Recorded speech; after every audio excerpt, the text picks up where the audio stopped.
Nursyah Nurjani Cirebon, Program Studi Pendidikan Agama Islam Semester 1, Kelas 1 PAIE. Dengan adanya tugas video ini adalah sebagai syarat pemenuhan tugas UAS atau ulangan akhir semester pada mata kuliah Bahasa Arab. Oke, langsung saja di sini kita akan membahas tentang kalimat fi'il dan pembagiannya. Nah, seperti yang kita ketahui bahwa dalam bahasa Arab ini kalimat itu terbagi menjadi 3. Ada kalimat isim, kalimat fi'il, dan kalimat huruf. Tapi yang kita akan bahas pada pertemuan kali ini adalah kalimat fi'il dan pembagiannya. Nah, di dalam bahasa Arab sendiri kalimat fi'il itu adalah kalimat dalas ala ma'nan fi nafsiha wa qurinas bi ahadil azminati salasa wa hiyal maudi wal hal wal istiqbal. Artinya apa? Artinya adalah kalimat fi'il merupakan kalimat yang menunjukkan atas maknanya pada dirinya sendiri yang diiringi dengan zaman yang 3. Zaman yang 3 tersebut meliputi zaman madi, zaman hal, dan zaman istiqbal. Di mana zaman madi ini berarti itu telah terjadi atau terjadi pada masa lampau, terjadi pada masa lalu, telah terjadi. Kemudian zaman hal. Zaman hal itu berarti zamannya sedang terjadi pada masa sekarang. Kemudian yang ketiga adalah zaman istiqbal, di mana zaman ini berarti zaman yang akan datang. Jadi itu zamannya belum terjadi. Nah, kalau dalam bahasa Indonesia, fi'il itu diartikan sama dengan kata kerja. Nah, dari definisi yang telah dijelaskan tadi, fi'il itu mencakup 3, yaitu ada kalimat, kemudian makna, kemudian waktu atau masa. Jadi fi'il ini adalah sebuah kalimat yang memiliki makna tersendiri, kemudian disertai dengan masa atau waktu. Nah, masa atau waktu ini meliputi yaitu zaman madi, zaman hal, dan zaman istiqbal. Di mana zaman madi ini artinya zaman yang sudah terjadi, waktu yang telah lampau, telah terjadi. Kemudian zaman hal, yaitu zaman yang sedang terjadi atau pada masa sekarang. Zaman ini waktu ya teman-teman. Kemudian yang terakhir adalah zaman istiqbal. Zaman istiqbal ini diartikan sebagai zaman yang akan terjadi. Jadi zamannya itu waktunya belum terjadi dan terjadi di masa yang akan datang. Seperti itu. Untuk selanjutnya adalah pembagian fi'il dengan berdasarkan waktunya. Jadi berdasarkan waktunya fi'il itu ada 3, yaitu yang pertama ada fi'il madi, kemudian fi'il amar, dan fi'il mudhari. Untuk yang pertama adalah fi'il madi. Fi'il madi adalah kalimat fi'il yang menjelaskan tentang pekerjaan yang telah lalu, telah lampau, dan telah terjadi. Contohnya pada kata nasoro dan doroba. Jadi pada kata nasoro dan doroba ini, jika kita menggunakan kalimat fi'il madi, maka artinya menjadi telah menolong. Nasoro itu kan artinya menolong. Ketika kita menggunakan fi'il madi, maka artinya menjadi telah menolong. Begitu juga dengan doroba. Doroba itu artinya memukul. Kemudian artinya menjadi telah memukul. Nah, untuk penjelasan fi'il yang kedua adalah fi'il mudhari. Fi'il mudhari adalah fi'il yang menunjukkan kata kerja yang sedang atau akan terjadi. Contohnya pada kalimat yansuru dan yadribu. Yansuru diartikan sedang atau akan menolong. Kemudian yadribu sedang atau akan memukul. Kemudian yang ketiga adalah fi'il amar. Fi'il amar ini adalah fi'il yang menunjukkan kata perintah yang akan terjadi, yang akan dikerjakan.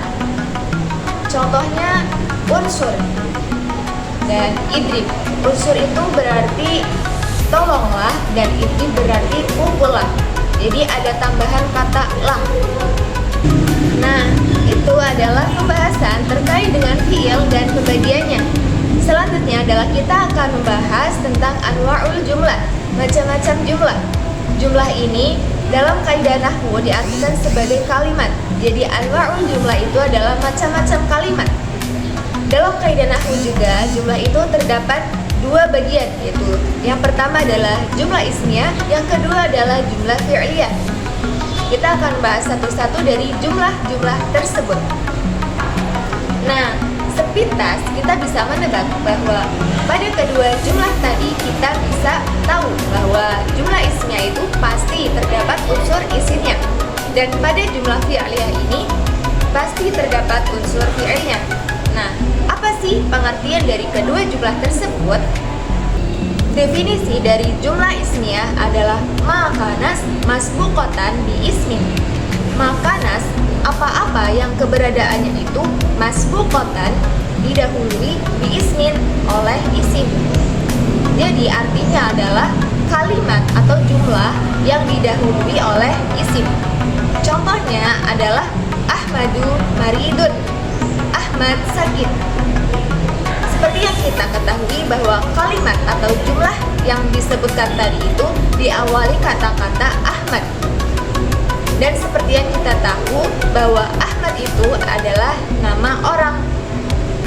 Dan nama orang atau Ahmad ini adalah merupakan salah satu bentuk dari kata isim. Jadi kesimpulannya, kata Ahmadun maridun atau kalimat Ahmadun maridun ini termasuk ke dalam jumlah ismiyah. Kemudian selanjutnya adalah jumlah fi'liyah. Definisi dari jumlah fi'liyah adalah makanas masbuqatan bi fi'lin. Makanas, sesuatu yang keberadaannya itu masbuqatan, didahului bi fi'lin, oleh fi'il. Jadi jumlah fi'liyah ini adalah kalimat yang didahului oleh kalimat fi'il. Nah, dari definisi-definisi yang tadi disebutkan, kita bisa membedakan bahwa jumlah ismiyah ini dan jumlah fi'liyah ini, jika jumlah ismiyah didahului oleh kalimat isim, sedangkan kalimat jumlah fi'liyah ini didahului oleh kalimat fi'il. Fi'il ini bisa berupa fi'il yang tiga tadi, bisa berupa fi'il mudhari, bisa berupa fi'il madi, kemudian bisa berupa fi'il amar. Nah, jika ada kalimat yang didahului oleh kalimat fi'il yang disebutkan tadi, fi'il yang tiga tadi, maka dipastikan bahwa itu adalah jumlah fi'liyah. Contoh, yaqra'ul waladul qur'ana. Yaqra'u sedang atau akan membaca, al-waladu anak laki-laki, al-qur'ana al-Qur'an. Seperti yang kita ketahui bahwa yaqra'u itu merupakan fi'il mudhari.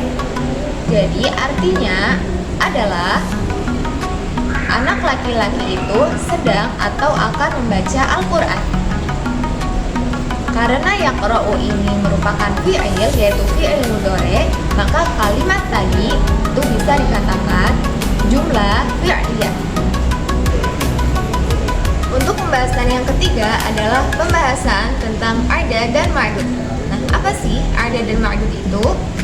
Jadi, dalam bahasa Arab, adad ini artinya bilangan, sedangkan ma'dud adalah sesuatu yang dihitung. Nah, di sini kita akan belajar bagaimana cara mengungkapkan jumlah dalam suatu bilangan bahasa Arab. Untuk ketentuan yang pertama, jika adad berupa bilangan 1 sampai 2, maka ma'dudnya sama dengan adad. Misalnya, mu'annas dengan mu'annas, mudzakkar dengan mudzakkar. Contohnya, qalamun wahidun, qalamun mudzakkar, wahidun mudzakkar, dan majalatun wahidatun, majalatun mu'annas, wahidatun mu'annas. Jadi sama, mudzakkar dengan mudzakkar, mu'annas dengan mu'annas. Untuk ketentuan yang kedua, jika adad berupa bilangan 3 sampai 10, maka ada dua ketentuan. Yang pertama, ma'dudnya berupa jama' majrur. Dan yang kedua, adad dan ma'dud berlawanan jenis. Misalnya mudzakkar dengan mu'annas atau mu'annas dengan mudzakkar. Contohnya salah satu aqlamin, adadnya mu'annas dan ma'dudnya mudzakkar. Kemudian salah satu majallatin, adadnya mudzakkar dan ma'dudnya mu'annas. Nah, ketentuan yang ketiga, jika adadnya berupa bilangan 11 sampai 99, maka ma'dudnya menggunakan mufrad mansub. Contohnya, ahada asyara qalaman. Ahada asyara ini mudzakkar dan qalaman ini juga mudzakkar dalam bentuk mufrad. Kemudian contohnya lagi adalah ihda asyrota majalatan. Ihda asyrota ini ini mu'annas dan majalatan ini juga mu'annas dalam bentuk mufrad. Selanjutnya, untuk ketentuan yang keempat, jika adanya berupa bilangan 100, 1000, dan kelipatannya, maka ma'dudnya menggunakan mufrad majrur. Di sini ada alfun, ribuan, milyun, jutaan, miliar, miliaran, dan triliun, triliun. Contohnya, Lailatul Qadri khairum min alfi syahrin. Malam Lailatul Qadar lebih baik dari 1000 bulan. Contoh yang kedua, dafa'tu milyuna rubiyatin ilal ba'i. Saya membayar 1.000.000 rupiah ke penjual. Contoh yang ketiga, isytaraitul baita bimilyari rubiyah. Saya membeli rumah seharga 1 miliar rupiah. Contoh yang terakhir, syi'rul funduki, harga sebuah hotel bilyuna rupiah, yaitu seharga 1 triliun rupiah. Untuk ketentuan selanjutnya, jika adatnya berupa bilangan 101, 102, atau 201, 202, dan sebagainya, maka ma'dudnya yaitu sama seperti untuk bilangan 1 sampai 2, yaitu sejenis. Misalnya mu'annas dengan mu'annas dan mudzakkar dengan mudzakkar. Kemudian untuk ketentuan yang terakhir yaitu ketentuan yang keenam, jika adatnya berupa bilangan 103 sampai 110 sampai dengan 903 hingga 999, maka ma'dudnya itu sama seperti untuk angka 3 sampai 10, yaitu dengan jama' majrur, dan ada dan ma'dudnya ini berlawanan jenis, seperti mudzakkar dengan mu'annas atau mu'annas dengan mudzakkar. Nah, itu adalah beberapa materi yang bisa saya sampaikan terkait tentang fi'il dan pembagiannya, kemudian jumlah ismiyah dan jumlah fi'liyah, dan yang terakhir tadi adalah adad dan wa'dud. Semoga penjelasan ini bermanfaat, dan wallahul muwaffiq ila aqwamit thoriq. Wassalamualaikum warahmatullahi wabarakatuh.